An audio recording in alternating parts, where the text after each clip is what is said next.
Cada año, el día en que se publicaban los resultados del examen de ingreso a la universidad, el estudiante con la puntuación más alta de nuestra ciudad fallecía en circunstancias extrañas. Cuanto más alta era su nota, más inquietante era la manera en que desaparecía. En respuesta, la policía formó una unidad especial para investigar el fenómeno, pero no importaba cuánto se esforzaran, nunca lograban descubrir por qué seguía ocurriendo.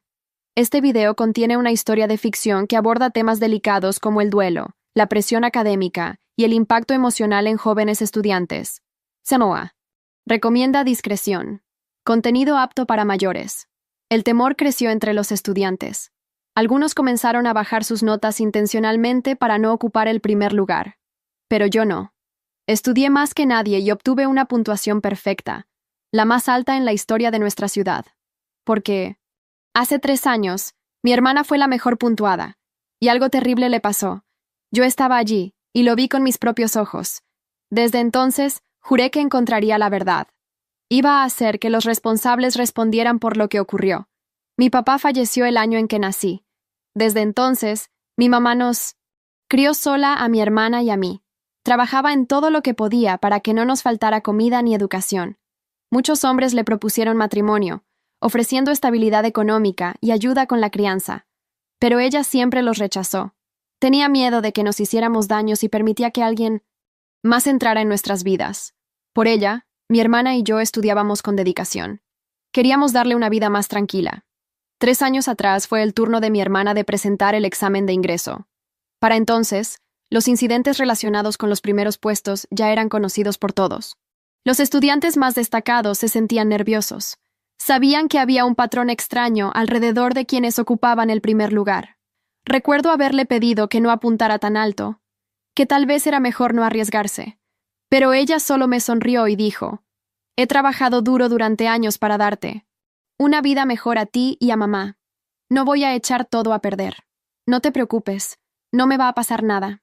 Además, creo que esas historias son solo eso, coincidencias. Y cumplió su palabra. Sacó una de las mejores notas de todos los tiempos. Pero ese mismo día, algo cambió.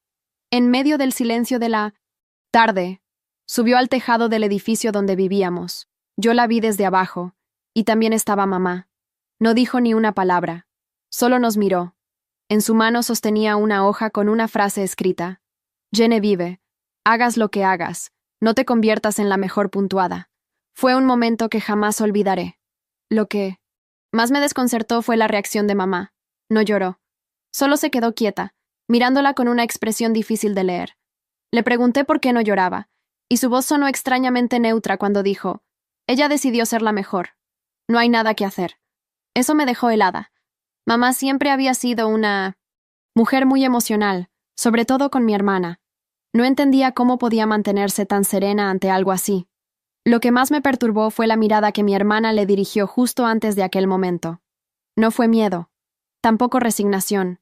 Fue algo más, como si estuviera pidiendo ayuda, o esperando algo que nunca llegó. Desde entonces, no dejé de pensar que tal vez mamá sabía más de lo que decía. Durante los últimos 3 años, me preparé. Estudié hasta los huesos. Me aseguré de obtener la puntuación más alta. Esta vez, si había una trampa, yo iba a caer en ella, pero iba a hacerlo con los ojos bien abiertos. El día que salieron los resultados, entré a la cocina. Mamá estaba enjuagando arroz para la cena. «Mamá, si me pasara algo, ¿llorarías?», pregunté. Ella se detuvo solo un momento, como si se lo pensara. Luego se volteó con una expresión confusa. «¿Qué clase de pregunta es esa?». Esperé unos segundos. Luego dije con calma: «Ya hice los cálculos. Estoy bastante segura de que seré la mejor puntuada este año». Vi cómo su rostro se endurecía. Su mirada se apagó un poco. «Ah, felicidades», dijo sin entusiasmo. 2 palabras suaves, sin emoción. Volvió a enjuagar el arroz como si nada hubiera pasado. Y en ese instante, recordé algo que me rompió por dentro. Aquel invierno cuando tenía 5 años. Era Navidad, y me dio fiebre alta. No había taxis por la nieve, así que mamá me cargó 10 kilómetros hasta el hospital. Sus pies sangraban, sus labios estaban morados, pero nunca se detuvo hasta que me atendieron. Esa era la mamá que conocía. ¿Qué le había pasado? No dije nada más. Solo esperé. Y cuando salieron oficialmente los resultados, fue tal como esperaba. Obtuve una puntuación perfecta, la más alta jamás registrada en nuestra ciudad. La noticia se esparció rápido, primero entre mis compañeros, luego en redes sociales. Pronto todos estaban hablando de mí. Debe estar loca. ¿No sabe lo que les ha pasado a los mejores puntajes anteriores? ¿Está buscando lo mismo?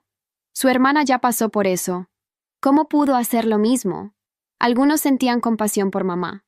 Otros me acusaban de ser imprudente, de haber traicionado todo lo que ella sacrificó por mí. Pero mientras el mundo discutía, yo ya tenía otro plan. Abrí una transmisión en vivo desde mi habitación. Cerré la puerta, acomodé la cámara para que se viera bien el cuarto y presioné transmitir. En pocos minutos, la transmisión explotó. Miles de personas se unieron. El chat no paraba de moverse. ¿Es ella? ¿Está transmitiendo ahora? ¿No tiene miedo? ¿Qué pasa si le ocurre lo mismo que a su hermana? Muchos comentarios eran duros. Decían que era desagradecida, que no pensaba en el dolor de su madre. Algunos hasta la llamaban una santa por habernos criado solas. Pero yo me mantuve firme. Y hablé, despacio, como si contara una historia que había estado esperando mucho tiempo. Sí, dije. Mi mamá nos crió sola. Pasamos por momentos difíciles.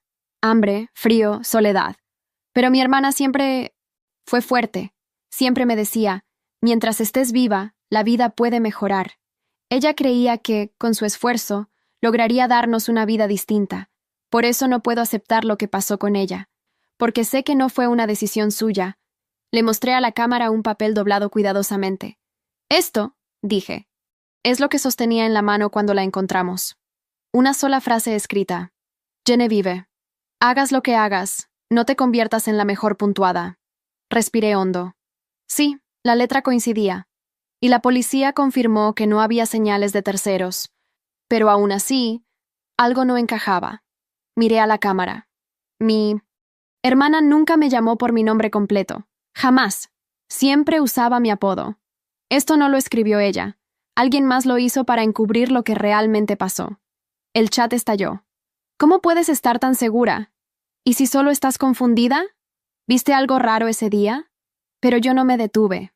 Durante estos 3 años he investigado todos los casos anteriores, todos los estudiantes destacados que desaparecieron. Y les puedo decir algo, ninguno de esos casos tiene sentido. Nada encaja del todo. Hay demasiadas coincidencias, demasiados cabos sueltos. Volví a mirar directo a la cámara, con la voz firme. Yo no creo que se hayan ido por decisión propia. Creo que alguien más está detrás de todo esto. Y creo que ha estado operando en silencio durante años. Los comentarios se llenaron de teorías. ¿Una organización? ¿Un castigo secreto para los que sobresalen? ¿Un experimento? ¿Un sistema corrupto que elimina a los que podrían cambiarlo? Y entonces lo dije. Dijeron que cuanto más alta es la nota, más misteriosa es la desaparición. Así que esta vez, estoy transmitiendo esto en vivo para que todos lo vean, para que si algo ocurre, no puedan ocultarlo otra vez. No temblaba, no lloraba. Estaba decidida. Las cifras de espectadores se disparaban. La transmisión llegó a ser tendencia nacional. Hasta la policía, que llevaba años sin respuestas, comenzó a tomar medidas. Las sirenas se empezaron a escuchar a lo lejos. Pero justo entonces, algo cambió. El chat, que estaba lleno, estaba de preguntas y comentarios. De repente se inundó con una sola frase, repetida una y otra vez. Mira detrás de ti. Detrás de ti. Detrás de ti. Mi cuerpo se tensó. Me di la vuelta. Y lo que vi fue algo que nunca podré borrar de mi mente. Me di la vuelta. Mi corazón se aceleró de golpe. Todo mi cuerpo estaba en tensión, como si cada célula supiera que algo no iba bien, pero mis ojos no encontraban nada. Nada, al menos al principio. La cámara seguía encendida, pero había girado. Estaba apuntando hacia la ventana. Yo no la había tocado. Mis manos estaban en mi regazo desde el inicio de la transmisión. Lo juro. Entonces lo oí. Un sonido bajo, como un murmullo distorsionado, saliendo de los parlantes de mi computadora. No era una voz humana clara. Era algo entre un suspiro y una interferencia electrónica. Frío, irregular. Ni siquiera sabía si estaba en otro idioma o simplemente malicioso. Me acerqué despacio, como si el aire mismo se hubiera vuelto denso. Las luces parpadearon una vez, solo una, y la pantalla de mi transmisión se volvió negra por unos segundos. Cuando volvió, los comentarios eran puro caos. Había alguien detrás. Lo vi. Había una sombra. ¡Capturen la pantalla! ¡No estás sola en ese cuarto! Retrocedí. Miré cada rincón de mi habitación. Abrí el armario, debajo de la cama, detrás de la cortina. Nada. Todo estaba en orden, exactamente como lo dejé. Excepto por una cosa. Sobre mi escritorio, justo al lado de la laptop, había un sobre blanco. No estaba allí antes. Estoy completamente segura. Tenía mi nombre completo escrito con una caligrafía perfectamente cuidada. Genevieve Elías Navarro. El corazón me martillaba dentro del pecho. El sobre estaba frío al tacto, casi helado, como si hubiera estado guardado en un lugar subterráneo. Me senté lentamente en la silla y lo abrí con manos temblorosas. Dentro había una sola hoja doblada, con líneas suaves de tinta azul. El papel estaba ligeramente amarillento. Parecía antiguo. El mensaje estaba escrito a mano. Si estás leyendo esto, ya te están observando. No confíes en Mastianmo. Tu madre. Sentí un escalofrío subir por mi espalda. Leí la frase 1, 2, 3 veces. El trazo de la letra era el mismo estilo de la nota que sostenía mi hermana el día en que murió. Incluso la tinta parecía idéntica. No podía ser una coincidencia. Cerré la laptop de golpe. No quería ver más. Comentarios. Necesitaba pensar. Respirar. Salí corriendo de la habitación y bajé las escaleras de casa descalza, sin abrigo, aunque hacía frío. Mamá no estaba. Su chaqueta no colgaba de su gancho. El auto tampoco estaba en el garaje. Corrí hasta la casa de Nina, mi mejor amiga. Vivía a pocas cuadras. Por suerte, me abrió de inmediato. «Genevieve, ¿estás bien? Pareces un fantasma. ¿Puedo quedarme aquí esta noche?», pregunté, casi sin voz. No hizo preguntas, solo asintió. Una vez dentro, le conté todo. No la parte de la nota de A, pero sí lo de la transmisión, la cámara que se movió, sola, los susurros, el corte en la imagen. Me miró como si no supiera si creerme o no, pero me ofreció un té caliente y una manta. Esa noche, antes de dormir, revisé el sobre una vez más. En la esquina inferior del papel, apenas visible, había una pequeña marca.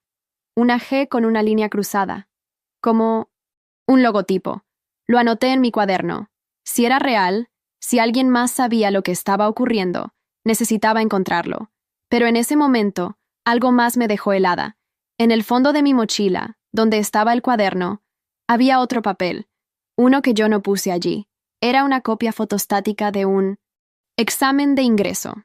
El nombre que figuraba en la esquina era de otra chica, Isabela Sánchez. Años anteriores. Isabela había sido una de las estudiantes destacadas que, según la prensa, tomó una decisión trágica. ¿Pero por qué tenía una copia de su examen? ¿Quién la puso en mi mochila? ¿Quién está jugando este juego conmigo? No dormí esa noche. El examen de Isabela. La nota escrita a mano. El sobre. Todo se acumulaba en mi cabeza como una mezcla espesa de tinta derramada. No sabía qué conectar primero. Solo sabía una cosa. No estaba imaginando nada. A la mañana siguiente, Nina me ofreció quedarme más tiempo. Inventó una excusa para su madre, que teníamos que estudiar juntas para otra prueba. Me quedé en su habitación, con la persiana medio baja, una manta sobre los hombros, observando el sobre otra vez. Decidí que era hora de ver qué más podía encontrar.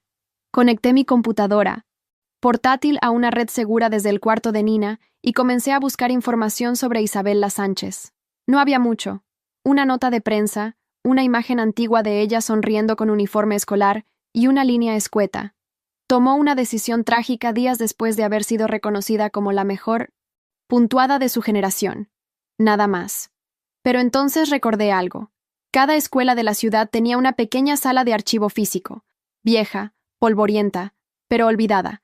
Y mi escuela no era la excepción. Le pedí a Nina que cubriera por mí si mi mamá llamaba. No le dije a dónde iba. Regresé sola al edificio de mi escuela, que estaba parcialmente cerrado por vacaciones de invierno.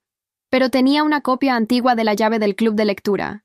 Esa llave también abría la puerta trasera del archivo. Entré a media tarde. El aire era más frío que afuera. Polvo suspendido. Silencio absoluto. Era como entrar en una cápsula del tiempo. Pasé mis dedos por los estantes, buscando el nombre de Isabela. Nada en su casillero. Pero en el fondo, entre papeles sueltos, encontré una carpeta sin etiqueta. Adentro, una carta. Estaba firmada por ella, pero no iba dirigida a nadie específico. Era un borrador, algo inacabado. Tal vez un intento de carta abierta. Su contenido me heló la sangre. No sé quién leerá esto, pero si llego a desaparecer, no fue mi elección. Alguien se me acercó semanas antes de los resultados. No sé cómo obtuvieron mi número, ni cómo sabían dónde vivía. Solo dijeron que mi rendimiento era perfecto, que querían que participara de un proyecto privado para estudiantes especiales. Cuando me negué, comenzaron a pasar cosas raras. Documentos desaparecían. Mi buzón estaba abierto sin motivo. Y lo peor, alguien entró a mi habitación. Mis cosas estaban movidas. Mi diario personal había sido leído. Lo supe porque había una frase escrita que solo estaba en mi diario, escrita con mi propia letra. La respiración me temblaba. Todo lo que decía era demasiado parecido. Guardé la carta en mi mochila y me dirigí a salir, pero en ese momento oí pasos, claros, no imaginados. Alguien más estaba allí. Me escondí entre los estantes, sostuve la respiración. Era un hombre, alto. Llevaba una chaqueta oscura con el logo del colegio, pero su rostro estaba cubierto por una mascarilla quirúrgica, como si fuese un protocolo de salud olvidado. No parecía buscar documentos, parecía buscar a alguien. Salí por la puerta lateral apenas él dobló hacia la sección de ciencias. Corrí sin mirar atrás hasta una cafetería cercana. Desde allí, le escribí a Nina. No puedo volver aún. Algo raro está pasando en la escuela. ¿Puedes encontrarme con tu bici? 15 minutos después, ella me recogía cerca del Parque Central. Volvimos a su casa. Me abrazó. Y ahí, por primera vez, pensé que tenía que contarle todo, incluso lo del sobre, incluso la carta que decía que no confiara en mi mamá. Cuando lo hice, Nina se quedó en silencio. Jean, ¿estás segura que no? ¿Estás proyectando cosas? Dijo con cuidado, como si pisara hielo. No, respondí. Y puedo probarlo. Le mostré el examen de Isabela, la carta, el sobre con mi nombre. Todo. Ella los miró largo rato, sin decir nada. Luego me devolvió el sobre. Entonces necesitas ayuda, no solo mía, de alguien que sepa más que nosotras. Fue ella quien mencionó por primera vez el nombre de Elías, un estudiante del último año que se había retirado misteriosamente hace un tiempo, hijo de un periodista que desapareció bajo circunstancias nunca aclaradas. Él solía venir a la biblioteca todos los viernes. Sabía cosas que no eran normales para alguien de nuestra edad. Lo llamaban el archivista, dijo Nina. Al escuchar ese apodo, sentí un cosquilleo en la nuca. Quizás, solo quizás, él podía tener respuestas. No sabía cómo acercarme a alguien como él. Nina me acompañó hasta la biblioteca central, un edificio antiguo de 2 pisos, con techos altos de madera y vitrales que deformaban la luz como si fuera agua. Me dijo que si tenía suerte, él estaría allí. Siempre se sentaba al fondo, entre la sección de historia local y los estantes de filosofía. Y ahí estaba, cabello oscuro, algo largo, atado en una coleta desordenada, ropa negra, una bufanda gris enrollada en el cuello. Tenía unos auriculares alrededor del cuello, pero no los usaba. Solo pasaba las páginas de un libro grueso como si buscara algo específico. Era difícil calcular su edad, pero debía tener unos 20 años. Su presencia era silenciosa, pero nada en él parecía distraído. Nina se acercó primero, con esa suavidad que tenía para no incomodar a nadie. Hola, Elías. ¿Te acuerdas de mí? Él levantó la vista. Sus ojos eran claros, casi grisáceos, en contraste total con su piel morena. Nina. Club de ajedrez. Segundo año. Sí, respondió con voz baja pero segura. Luego me miró a mí. ¿Y tú? Genevieve, respondí. Creo que necesito tu ayuda. No reaccionó. Solo dejó el libro sobre la mesa con cuidado, como si supiera que esta conversación era inevitable. Nos llevó a una sala de lectura vacía, cerró la puerta. Y lo primero que dijo fue, ¿te llegó una carta? Lo miré, sorprendida. ¿Cómo lo sabes? A todas las personas que comienzan a atar cabos les llega una. Es su forma de advertirte que estás al borde de descubrir algo que ellos prefieren enterrar. Saqué el sobre. Lo miró con calma. Luego sacó una carpeta de su mochila. Tu nombre ya está en esta lista, dijo, mostrándome una hoja con columnas y nombres. Algunos tachados, otros subrayados, y allí estaba el mío, en rojo. ¿Qué es esto? Una base de datos incompleta. La armó mi padre antes de desaparecer. Era periodista. Empezó a investigar los casos de estudiantes con puntuaciones excepcionales que luego eran declarados desaparecidos o víctimas de episodios trágicos. Él creía que había un patrón. Me costaba respirar. ¿Y qué descubrió? Que todos pasaron por una evaluación previa al examen. Oficialmente era una entrevista vocacional, pero los documentos que encontré indican que esa entrevista formaba parte de algo más grande, algo llamado Proyecto GAIA. Sentí un escalofrío. Esa palabra me sonaba familiar, vagamente, como si la hubiera escuchado cuando era niña en alguna charla escolar, sin saber qué significaba realmente. ¿Qué es el Proyecto GAIA? Pregunté. Una iniciativa de origen privado que busca identificar individuos con altos niveles de resiliencia mental y capacidad cognitiva fuera del promedio. Así lo describen ellos, pero no dicen con qué propósito. Se levantó de su asiento y caminó hasta un armario. Sacó una caja metálica. Mi padre guardaba copias físicas de todo. Decía que lo digital podía borrarse, pero el papel era resistente. De la caja sacó una foto. Mi hermana, junto a otras 4 chicas, todas con uniformes, estaban en lo que parecía una sala de espera, pero lo que me perturbó fue el fondo. No era una sala escolar. Parecía un laboratorio médico. ¿Dónde fue tomada esta foto? No lo sé, pero todas las personas que aparecen en esa imagen están marcadas como no disponibles en registros oficiales. Me desplomé en la silla. La cabeza me daba vueltas. Todo esto era demasiado.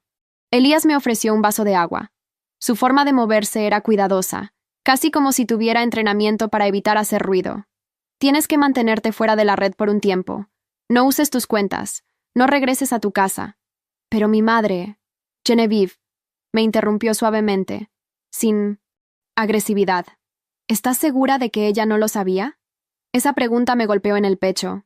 No tenía respuesta. ¿Y tú por qué haces esto? Pregunté. Se quedó callado. Luego, por fin respondió.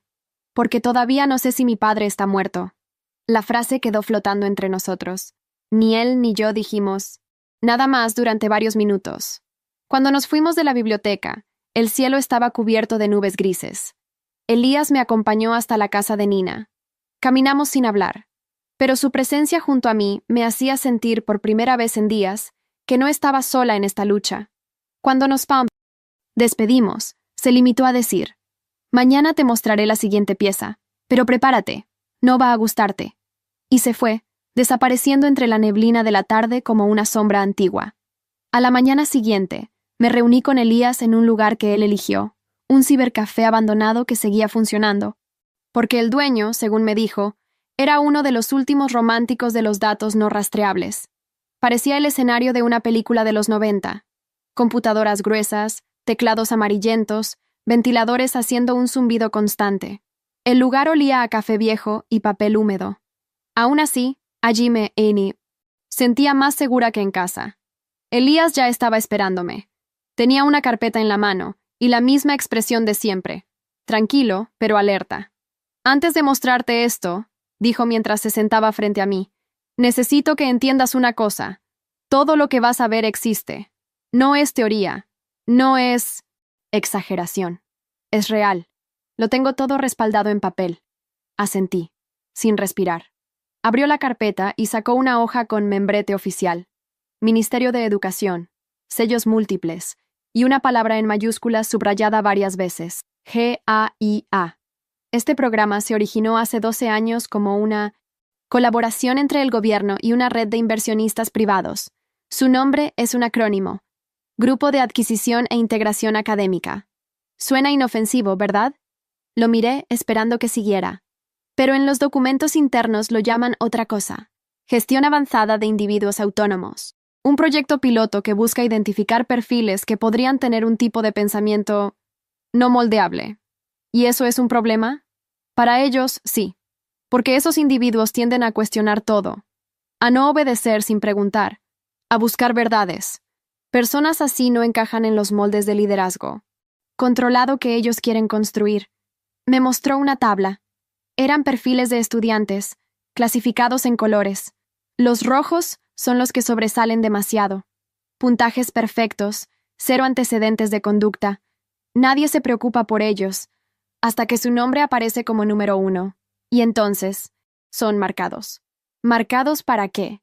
Para intervención.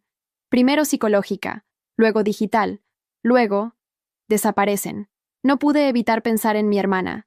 El día en que todo cambió. Esa mirada que me dejó grabada en la memoria. Esa calma absurda. Como si no fuera ella. Como si la hubieran apagado por dentro. ¿Y cómo lo hacen? Pregunté con la garganta seca. A través de la entrevista vocacional. Te hacen preguntas aparentemente inocentes, pero en realidad están midiendo tu reacción emocional a diferentes tipos de presión.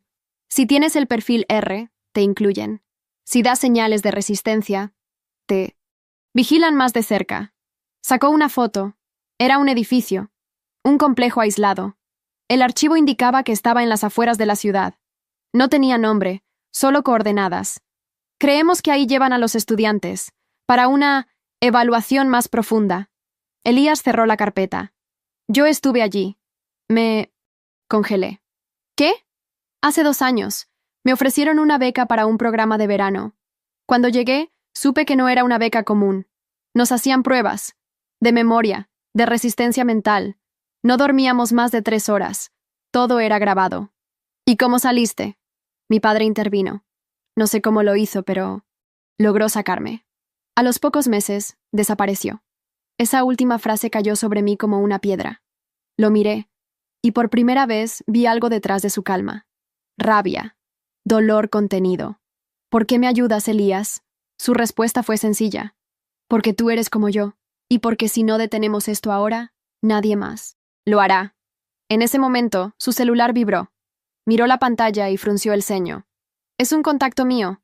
Dice que alguien que desapareció hace años está viva. ¿Quién? Una ex mejor puntuada. Pero vive con otro nombre. En un lugar rural, lejos de todo. Dice que está dispuesta a hablar. ¿Vamos? Mañana. De noche. Solo tú y yo. Asentí. Pero esa noche, cuando regresé a la casa de Nina, la encontré rara. No me miraba a los ojos. Estaba nerviosa. Como si algo la incomodara profundamente. ¿Todo bien? Le pregunté. Sí, claro. Solo me llamaron de la escuela. ¿La escuela? Sí. Querían saber si tú habías estado conmigo estos días. Me dijeron que querían felicitarte personalmente. Sonaba raro, muy insistentes. No sé si lo soñé, pero creí ver a alguien parado frente a mi ventana anoche. Mi piel se erizó. El tiempo se estaba acabando. Tenía que llegar a esa mujer antes que ellos. Volví hacia Oz. Casa. Contra todo consejo de Elías, contra la intuición que gritaba dentro de mí, volví. Sentía que, si no lo hacía ahora, jamás tendría la fuerza. Había algo que necesitaba ver. Algo que mamá tenía guardado detrás de esos ojos fríos y esa voz sin inflexión. La casa estaba en silencio. Las luces de la cocina encendidas. El vapor del arroz hirviendo cubría los cristales de las ventanas. Mamá estaba de espaldas, revolviendo una olla como si nada hubiera cambiado en nuestra rutina. «Volviste», dijo sin darse vuelta. «Solo por hoy», contesté. Me senté en la mesa. El corazón me latía en la garganta. «Necesito preguntarte algo», dije finalmente. Ella se giró. Llevaba un delantal manchado de salsa y una pinza recogiendo su cabello. Su rostro era una máscara de cansancio, pero sus ojos estaban más fríos que nunca. Cuando mi hermana presentó el examen, ¿firmaste algo por ella? ¿Algún documento? No. Dijo nada por unos segundos. Luego apagó la hornilla y se sentó frente a mí. Sí, respondió como si hablara del clima. Era un formulario. Me dijeron que era para ayudar a los estudiantes destacados con orientación personalizada. ¿Te lo explicaron? No. Dijeron que era estándar. Como madre, soltera, todo lo que me ofreciera ayuda me parecía bien. Me incliné hacia ella. ¿Y después? ¿Nadie volvió a contactarte? ¿No viste nada raro? Ella bajó la mirada. Su voz bajó también. Vinieron una vez. Un hombre elegante. Dijo que mi hija tenía un perfil excepcional, que eso podía abrirle puertas únicas. Dijo que si ella cooperaba, nuestra vida iba a mejorar. ¿Y tú lo creíste? ¿Qué opción tenía? El silencio entre nosotras se volvió denso. ¿Y después de su muerte? ¿Nunca te preguntaste por qué lo hizo? Su mirada cambió. Por primera vez en años, vi algo quebrarse. ¿Tú crees que no me lo...? Pregunté cada segundo desde aquel día. Dijo con voz temblorosa. La vi pararse en ese borde. Vi sus ojos. Y no era ella. Algo le habían hecho. Mi respiración se detuvo. Entonces, ¿por qué no dijiste nada? Porque tenía miedo. Porque después de su funeral, me llamaron otra vez. Me dijeron que lo mejor era mantenernos en silencio, que si hablábamos tú también correrías peligro. El mundo se detuvo por un segundo. ¿Te amenazaron? Asintió, casi imperceptiblemente. Y ahora hiciste exactamente lo que no debías hacer, ser la mejor. Y ahora van a venir por ti también. Me levanté de la mesa. Sentía que el piso se movía. ¿Quiénes son, mamá? ¿Quiénes son ellos? Ella me miró a los ojos. Nunca dijeron su nombre. Solo llevaban una insignia, como una G con una línea atravesada. Me paralicé. El símbolo del sobre. Mamá, ¿aún guardas el formulario que firmaste? Se levantó en silencio. Fue al armario del pasillo y volvió con una carpeta vieja. Lo tenía todo, desde la carta de invitación hasta la hoja firmada. La tomé entre mis manos. Había una línea que me heló. Declaro estar al tanto de que este programa puede implicar protocolos de adaptación psicológica experimental para el ISEN. Desarrollo del individuo. ¿Leíste esto? Pregunté. No, admitió. Solo firmé. Estaba cansada. Me hablaban de futuro, de becas, de progreso. Esto es un consentimiento encubierto, mamá. Ella asintió. Lo sé ahora, pero era tarde. Ya no podía retroceder. Mi mente giraba en círculos. Tenía que sacar una copia. Mostrarle esto a Elías. ¿Puedo llevarlo? Haz lo que debas hacer, respondió con una voz que no reconocí. Cuando me fui, cerré la puerta despacio. Pero antes de irme, la escuché decir algo en voz baja, como si no fuera para mí. Perdóname, viajamos de noche. Elías me recogió en una camioneta antigua que le prestó un conocido. Conducía con una calma tensa, sin música, sin hablar demasiado. Solo me entregó un termo con café y un papel arrugado con las coordenadas. Según él, allí encontraríamos a una mujer que había sobrevivido al programa. Su nombre real era Martina Flores. Me explicó mientras avanzábamos por un camino rural, cubierto de neblina. Pero ahora usa otro. Vive bajo perfil, sin conexión digital, sin redes, sin registros. Solo alguien de adentro podría haberla encontrado. ¿Cómo lo lograste? Tu nombre apareció en una conversación privada entre dos perfiles, asociados al proyecto. Uno decía, La Roja ha contactado al ECO. ¿El ECO? Es como se refieren a los que lograron salir. Gente que aún retumba, que aún deja huella. El silencio del campo era inquietante. Todo se sentía demasiado calmo, demasiado frágil. Cuando llegamos, era una casa de madera, pequeña, alejada de todo. Una huerta al costado, ropa colgada. Ningún vehículo. Un perro viejo nos observaba desde el porche sin ladrar. Elías bajó primero. Golpeó la puerta con suavidad. 3 veces. Pausa. 2 veces. La puerta se entreabrió. Una mujer de unos 30 años, cabello corto, grisáceo, y una cicatriz que le cruzaba la ceja nos miró en silencio. Sus ojos eran los de alguien que ha visto demasiado. ¿Ustedes son los chicos del archivo? Elías asintió. Genevieve es la hermana de una de las desaparecidas, dijo. La mujer se quedó mirándome. Sus ojos se suavizaron un poco. Pase. El interior de la casa estaba en penumbra. Todo ordenado, austero. Nos ofreció agua. Luego se sentó frente a nosotros con una taza de té entre las manos. No puedo quedarme mucho tiempo en el mismo lugar, dijo. Tienen formas de rastrear incluso los patrones de compra. Por eso cultivo todo aquí. Usted también fue la mejor puntuada. Hace 11 años, asentí. ¿Y cómo sobrevivió? Martina suspiró. Cooperé. Al principio. Me llevaron a un centro de evaluación. Me dijeron que era una oportunidad única, que estaba entre las mentes más prometedoras del país, que estaban formando la nueva élite ética del mañana. ¿Y qué hacían allí? Todo lo que no se puede contar en voz alta. Juegos de obediencia, pruebas de resistencia mental, simulaciones donde tenías que elegir entre tu bienestar y el de otros. Dormíamos poco. Siempre había una voz dándote instrucciones. A veces era amable, a veces... no. Miró al vacío. Una noche fingí un colapso, un ataque. Me llevaron a enfermería. Allí encontré un cable suelto. Lo usé para sabotear las cámaras. Me escabullí por una compuerta de mantenimiento. Corrí durante horas. Sangré. Me fracturé un dedo. Pero escapé. Llegué a una zona rural y nunca miré. Atrás. Elías le mostró la foto del complejo. ¿Es este? Martina asintió. Ese es el lugar. Pero lo reubican, lo desarman, lo camuflan, lo esconden. Es móvil. Lo llaman la caja. Me estremecí. ¿Y cuál es el objetivo de todo esto? Martina bebió un sorbo de su té. Control. No quieren líderes. Quieren símbolos. Chicos perfectos que digan lo correcto, que piensen lo permitido, que obedezcan con carisma. Si resistes, si cuestionas, si piensas por ti mismo, te eliminan. De forma limpia, silenciosa. ¿Y por qué no ha hablado antes? ¿Y tú me creerías si fueras el mundo? Silencio. Entonces, saqué el formulario que mi madre firmó. Martina lo tomó entre sus manos, lo examinó con atención. Sí, esta es la nueva versión del contrato. Más sutil, pero dice lo mismo. Renuncias a tu derecho a decidir. ¿Hay más como usted? Martina dudó. Tal vez, pero están dispersos, silenciados. Algunos desaparecieron intentando hablar. Otros fingieron vidas nuevas. Somos los ecos que no terminan de morir. Necesitamos que cuente su historia, dije. Ella me miró. Si hablo, vendrán por mí. Pero si no lo hago, vendrán por ustedes. Elías la observó. Queremos grabar su testimonio, guardarlo, difundirlo cuando sea el momento. Martina cerró los ojos. Luego asintió, con la voz temblando. Pero prometan que no usarán mi nombre real, y que si me encuentran, no me lloren, solo sigan gritando. Pasamos la noche en una habitación lateral.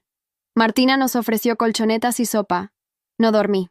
Afuera, el campo era un mar de sombras, pero dentro de esa casa, por primera vez, sentí que no estábamos solos. Éramos ecos, y estábamos empezando a hacer ruido. Volvimos al amanecer. Martina nos abrazó antes de partir. Lo hizo con la urgencia de alguien que sabía que el tiempo estaba contado. Nos dio un pendrive sellado con cera roja. Dentro estaba su testimonio completo. Cuando esto salga a la luz, dijo, no olviden que no es por venganza, es por memoria. Elías y yo conducimos en silencio.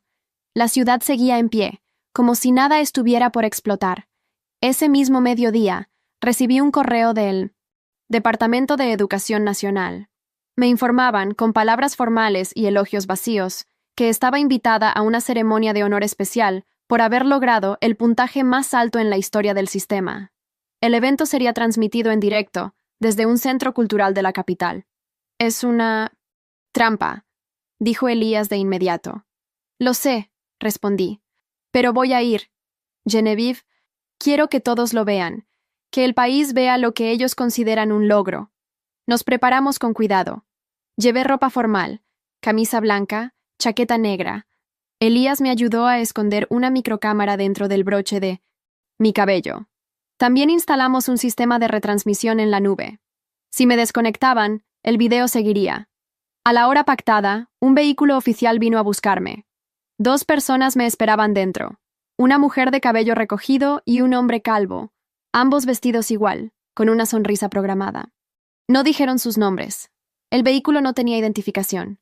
Las ventanas eran polarizadas. El trayecto duró casi 1 hora. No hablaban.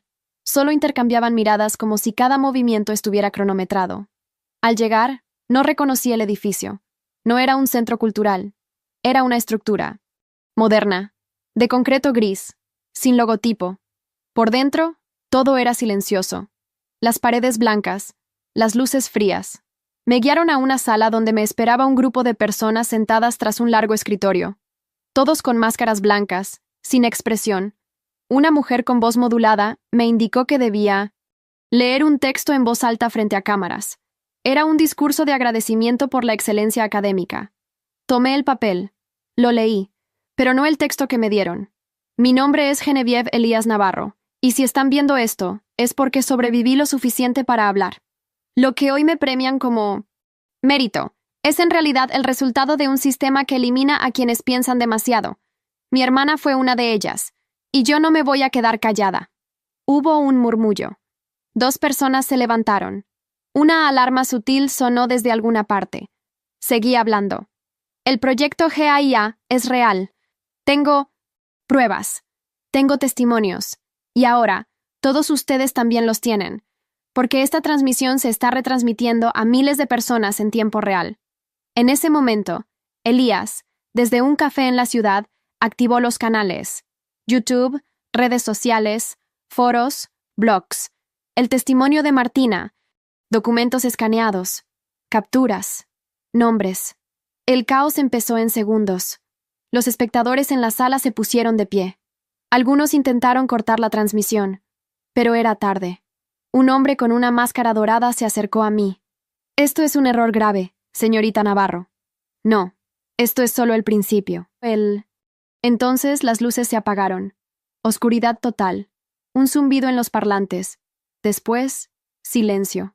Alguien me tomó del brazo. No alcancé a ver quién. Me arrastraron por un pasillo estrecho. Oí pasos, órdenes, puertas que se cerraban, un ascensor bajando a toda velocidad. No sabía si estaba siendo rescatada o si acababa de cruzar la línea invisible que ya no permite volver. La oscuridad era total. No había luz, no había sonido, solo el eco sordo de mi respiración y el rumor lejano de pasos. Me arrastraban por un pasillo estrecho. El suelo era liso, casi sin fricción. Las manos que me sujetaban no temblaban. No dijeron una sola palabra. Yo tampoco. Una puerta se abrió con un chirrido hidráulico. Me empujaron hacia adentro. La puerta se cerró con un golpe seco. Silencio. Una habitación blanca, fría, sin ventanas. Una única cámara en una esquina. Un altavoz incrustado en la pared. Y entonces, una voz. Bienvenida, Genevieve. La voz era suave, modulada. No tenía género. Como si hubiese sido diseñada para calmar, no para explicar. Te observamos desde que estabas en primaria. Tu desempeño fue sobresaliente. A pesar de las condiciones. Familia monomarental, ingresos bajos, alta. Resiliencia emocional. Me acerqué a la pared. ¿Quién eres? Somos parte del filtro. El sistema que selecciona, que limpia, que moldea. ¿Y por qué me trajeron aquí? Porque hiciste ruido. Y ahora hay que decidir si ese ruido se convierte en mensaje o en silencio. Me senté en el suelo. Cerré los ojos. Pensé en Elías, en mi madre, en mi hermana. La voz volvió a sonar. Tienes 2 opciones. Cooperar, ser parte del sistema, convertirte en un símbolo de obediencia inteligente, o resistir y desaparecer. No respondí. La voz se fue. Horas después, o eso creí, ya que allí no existía el tiempo, se encendió una pantalla frente a mí. Mostraba mi rostro, mi transmisión anterior, las noticias, el caos, miles de comentarios, algunos de apoyo, otros de burla, algunos diciendo que todo era montaje, otros pidiendo investigaciones inmediatas. La sociedad estaba dividida, exactamente como querían, y entonces ocurrió algo inesperado. La pantalla parpadeó. Apareció el rostro de Elías. Jean, si puedes oír esto, estoy en el canal 1. Logré acceder al sistema interno. Estás en el subsuelo, nivel 3. Hay una salida de emergencia cerca del ala este.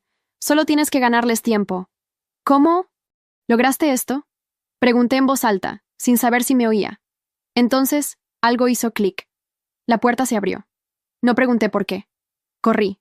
Pasillos blancos, luces intermitentes, sensores apagados, sirenas mudas. Todo parecía abandonado, como si se estuviera desmoronando desde dentro. Al fondo, vi a Elías, sosteniendo una tarjeta de acceso. Estaba despeinado, con ojeras profundas, pero sus ojos me buscaron como si supieran exactamente lo que necesitaba ver. Que no estaba sola. Corrimos juntos por un corredor curvo. ¿Cómo llegaste aquí? Pregunté entre jadeos. Subí el testimonio de Martina a una red segura. Se volvió viral. La presión política fue inmediata. En cuanto entraron a esta instalación, muchos escaparon, pero otros activaron el cierre de emergencia. ¿Y tú? Yo me colé con un equipo de prensa. Distraje a uno de los técnicos, tomé su tarjeta. Tenía que encontrarte. Al doblar una esquina, vimos una sala de servidores vacía. Allí, Elías conectó un segundo dispositivo. ¿Qué haces? Liberando la última parte. Hay una grabación más de tu hermana. Me paralicé. ¿Qué? Él asintió, con cuidado. Encontré un archivo oculto, un video de vigilancia del día de su evaluación final. Lo descargué. En él, se ve claramente cómo alguien le entrega la nota que tú recibiste. Y no era su letra. Era de una operadora del proyecto. Lo tengo. El mundo lo verá. Mi garganta se cerró. Entonces, ella no quiso hacerlo. No, la empujaron. Elías me miró. ¿Estás lista para salir? Asentí. Activó la compuerta. La luz del exterior entró como una explosión silenciosa. El mundo nos esperaba. O tal vez, la siguiente batalla. El mundo afuera era gris. Elías y yo cruzamos un pasillo de concreto que nos llevó a otra ala del edificio. Las puertas estaban abiertas, las luces aún encendidas, pero no quedaba nadie. Todo parecía haber sido abandonado de forma repentina. Tazas con café a medio tomar, escritorios desordenados, carpetas a medio cerrar, como si los responsables hubieran huido antes de que el eco de nuestras palabras llegara a sus oídos. Pero sabíamos que no. Habíamos terminado. Al fondo del corredor, una puerta reforzada. La tarjeta de acceso no funcionó. Tenemos que entrar, dije. Elías buscó entre los bolsillos. Encontró una segunda tarjeta, de color rojo. Solo úsala si estás segura, me había advertido Martina, al entregárnosla. La pasé por el lector. La puerta se abrió con un sonido de liberación mecánica. Dentro, el aire era diferente. Más frío, más denso. No había muebles, solo una mesa de metal y una silla frente a una pared completamente blanca. Sobre la mesa, una carpeta, con mi nombre. La abrí. Era todo. Mi historial académico.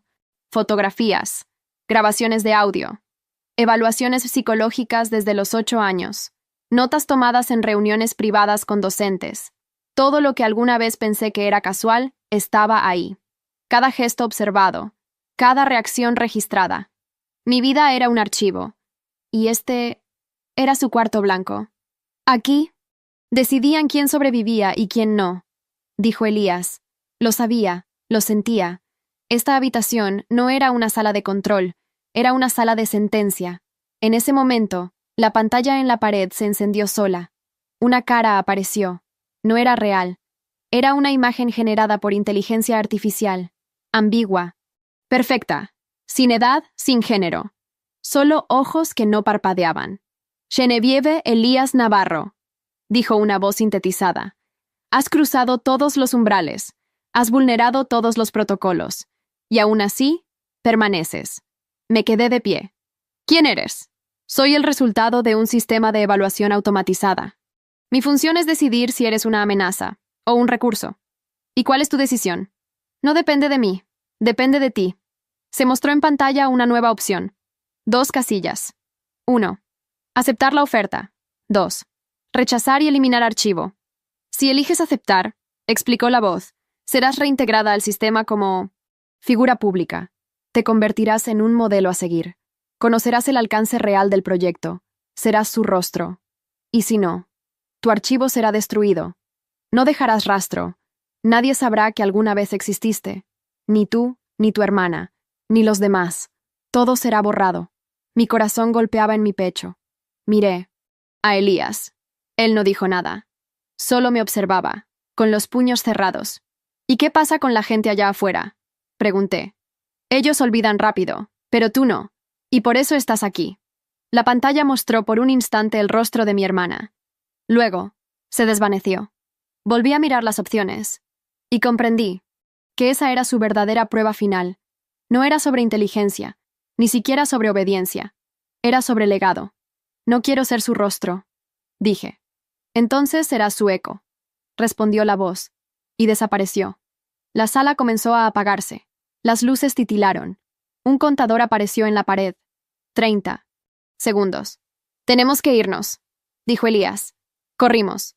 Cruzamos el corredor. Atravesamos las puertas abiertas. Salimos al campo. Atrás, el edificio emitió un zumbido profundo, como un suspiro de máquina apagándose. Luego, silencio. Nada más. Pasaron semanas. El edificio fue declarado estructura abandonada sin fines oficiales. Las autoridades negaron todo. Dijeron que no había pruebas concluyentes de actividad ilegal. La transmisión fue retirada de múltiples plataformas por infringir términos de servicio. Pero ya era tarde. Los datos se habían replicado, compartido, archivado en servidores anónimos. La verdad, por fin, había salido a la superficie. Elías y yo cambiamos de ciudad, de nombres, de historia.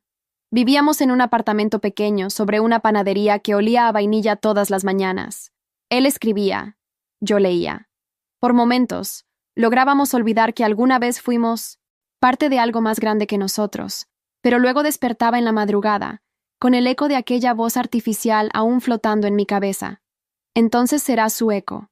A veces pensaba en mi madre. Le envié una carta sin remitente. Solo decía, estoy bien. Esta vez sobreviví. Nunca supe si la recibió. Martina se fue de nuevo. Cambió de lugar, de nombre, de cara, pero su testimonio aún circulaba. Ahora era parte del archivo que ya nadie podía silenciar. Otros se sumaron. Exalumnos, profesores, incluso un exfuncionario. La grieta seguía creciendo. No era rápida, pero ya nadie la podía sellar del todo. Una tarde, al volver del mercado, encontré una carta bajo la puerta. No tenía sello. Era manuscrita, en la misma caligrafía que mi hermana, pero eso era imposible. La abrí con manos temblorosas. Si estás leyendo esto, lo lograste. No dejaste que el miedo te volviera una sombra. No, fuiste como ellos. No hiciste silencio. Te convertiste en ruido, en voz, en memoria. Estoy orgullosa de ti. Ahora vive. No había firma, solo una flor dibujada a lápiz, la misma que ella solía garabatear en los bordes de sus cuadernos. Lloré. No como quien sufre. Lloré como quien recuerda. Esa noche, Elías me abrazó sin decir nada. Dormimos con la ventana abierta, dejando que el viento entrara como prueba de que el mundo aún estaba en movimiento. Y así terminó todo. No con una guerra, ni con una victoria, solo con la certeza de que las voces que no se callan, a veces, consiguen que el silencio tenga límites.